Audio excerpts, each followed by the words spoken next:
maganda pagmasdan ng kalangitan. Kalmado madalas kahit saan mo pagmasdan. Pagtahimik ang paligid, pakiramdam magaan. Nakakasawa ang problema na pinapasan. Madalas ako hindi nyo maintindihan kung bakit sa alak at usok ko dinadaan. Siguro sa ngayon yun lang ang tanging paraan para malagpasan ko kasalanan sa nakaraan. Pinagmasdan ko ang paligid, ang daming nakatingin. Mga mata na sa dilim, na ayaw sa salamin. Nahawakan mo na nga, kanila pa nga ang kinin. Kung wala kang ebidensya, di amin salarin. Ang dami ng lubak, ang hirap tawirin. Ang dami ng lubak, ang hirap tawirin. Ang dami ng lubak, ang hirap tawirin. Ang dami ng lubak, ang hirap tawirin. Madalas man ako na madapa sa buhay ng tao, hindi ako nadadala. Ninais mabuhay na mag-isa, lumayo sa kakilala, tingin sa'kin masama. Ako'y napagbintangan, ang hirap nang huminga. Habang ang may kasalanan sa nangyari masaya. Diretso lang tingin ang aking mga mata, baka sabihin mong pinagbibintangan pa rin kita. Ang dami sa paligid, ang dami sa paligid. Sa akin lang nakatingin, sa akin lang nakatingin. Paano ko maiiwasan?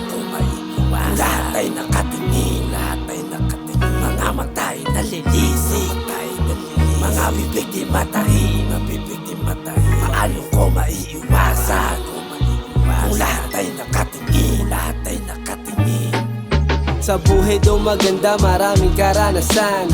Okay lang siguro, kayang-kayang lagpasan. Sinubok na rin ako ng aking nakaraan, kung saan tumawid ako sa maling daan. Mga dating nakasama, kilala pa ba ako? Kasi parang nakalimot simula nang lumayo sa aking pagod at hirap sa problema. Nasaan kayo? Ngayon pagka nagdamot, sasabihan ka pang nagbago. Dahil sa pakikisama lang ba kaya nakilala? O sadyang kinikilala lang kapag ka merong pera? Kasalanang ina ako kasi akala magbabago. Wala palang ganun sa binitawan na pangako. Mga bago sinasama, mga dating hinihila pababa. Magagalit pag hindi mo kinilala.